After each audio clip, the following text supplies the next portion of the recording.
Hello, hello! So this is me now from quarantine, directly from home, from my terrace, and I'm making today the video about the wood preparation. It's all about a question of what kind of varnish you use. If you are varnishing with a spirit varnish, actually you don't need a wood preparation. We prepare the wood in a certain way in order that the flames turn out very nice and everything. But it's more a treatment, but not really a have to do. While on oil varnish, if you put oil on a piece of wood, it would soak inside, and you certainly don't want to soak the wood of your violin, since it is very thin, 2-3 millimeters, and you don't want to have a material of your instrument which is soaked full with oil, right? And especially oil dries very well if it's exposed to sunlight and to air, and if it penetrates inside, it takes a lot of time to polymerize.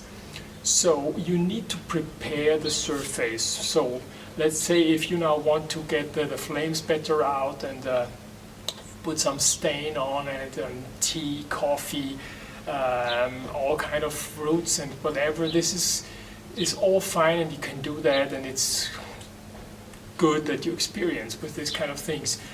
And I love the idea of being very simple in this kind of thing. So like in autumn when the nuts are falling down, that you take this and you make out of this some stain and things like this.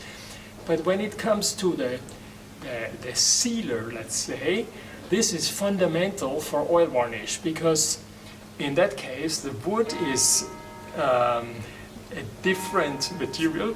Then there is a thin layer which protects the wood, the whole instrument, and then comes the sealer on top of it. And the sealer is used to lock the wood in order that the varnish doesn't penetrate, okay? So this is just fundamental.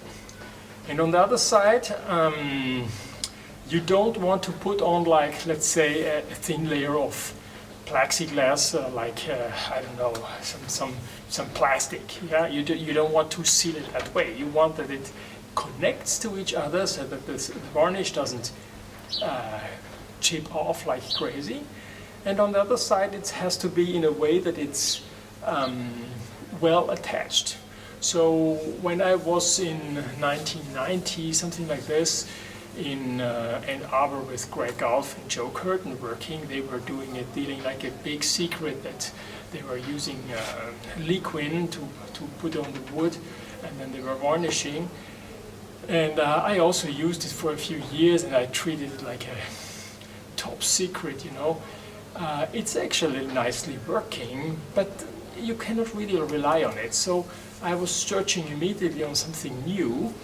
And one idea I knew that out of some artist's handbook, I knew that tempera was something which has been used already at the time of Stradivari and the great masters. So I started to work on it, and I took an egg, yeah, and then just took the yellow of the egg, or the red of the egg. I don't know, in Italian it's the red, in German it's the yellow.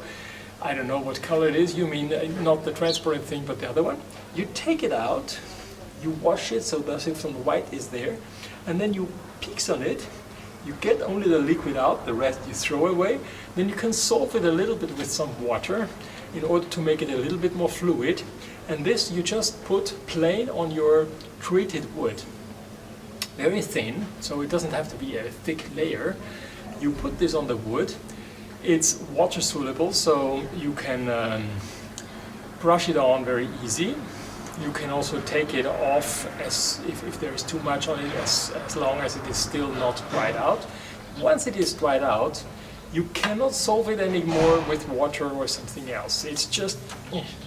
And this was actually the main reason why I was using it. And I used it for several years, and I even had a good experience with it. It was nice to work with, but it was just not so easy to keep always some eggs in the workshop, and then you buy 6 eggs, you need one, the other ones go wrong.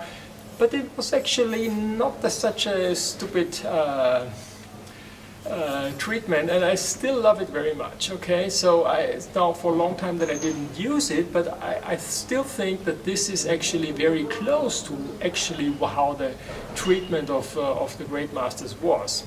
Indeed, a few years, let's say 5, 6, 7 years ago, 6 years ago, Brigitte Brandmair, who wrote a book together with Peter Greiner, but she is actually the scientist behind the whole book about the Stradivari Varnish. She kept a conference in Cremona for all the makers, all the students of the violin making school, so everybody actually knows it, so it's not a big secret. And in the book, it's a quite expensive book, very scientific. There is no recipe actually inside the book of how it has been done, but the whole book it goes about this wood preparation before varnishing with oil, and they discovered that there is a very, very thin layer of protein on the wood. So actually, when I was hearing the first time of it, I was thinking, well, my egg idea wasn't that bad actually, right? And from this going on, and you read all the book, you discover that actually very reasonable, because they found also some other elements on the surface. They came more and more to a conclusion, without giving a recipe, that it has been casein used for it, and then casein with calcium. And this is a preparation which also other artists were using to treat their basics for some paintings on wood. Now it all comes back to this casein and calcium preparation. Now you want to get the recipe, you don't want to make all the experience, you want immediately down to the point, and you get it certainly, but still, even if you have the recipe, believe me, it takes some time to get used to it, to get used to treat it, to apply it, to get it in the right color, treat the wood in the perfect way before. Everything on YouTube is easy to learn, but it's just a fact or an idea of which I can give you here. It's not a secret. Okay, there were hundreds of people listening to the speech of Brigitte Brandmair, and only a few actually applied this.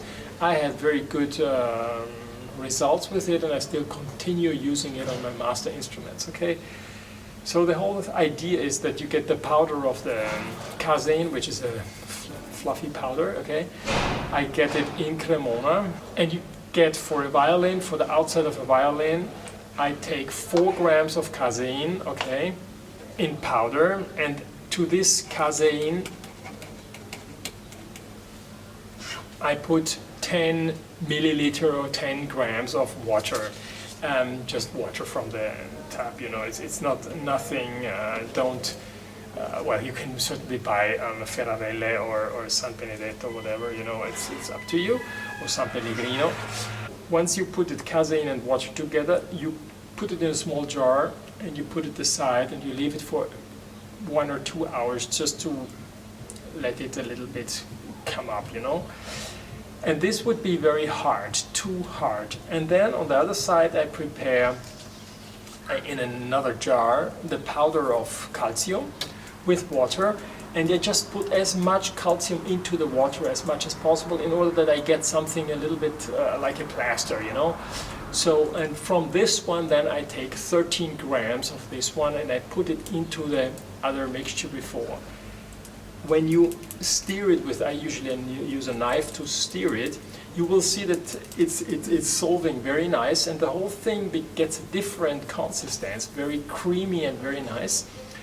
And this is actually then what I apply on the wood. And in order to get a little bit more color, if I'm not happy with the color of the violin, of the wood itself, then you can even adjust a little bit with some stain, water-based stain or something like this. How you like it, green, brown, or whatever, you know. But I don't exaggerate too much with the color in the beginning, okay? This is just to protect the wood, and then you let it dry, and after that you can immediately varnish, and the varnish will not penetrate inside, just the same way like it is with the tempera, with the yellow of the egg. And this is the whole recipe, okay? I know it would be very nice now to be able to make a video where I can show you how I do it, but this I will do once I'm back in my workshop and I'm working, and then I make some more videos and I will show you. But this is just a video which is a homemade video from the Corona quarantine, directly from the balcony here at home, okay? And I hope you like this. Here, this is the recipe, okay? Here we go, okay? Casein, water, and calcium, okay? So I hope you like this video, and keep in touch. Bye-bye.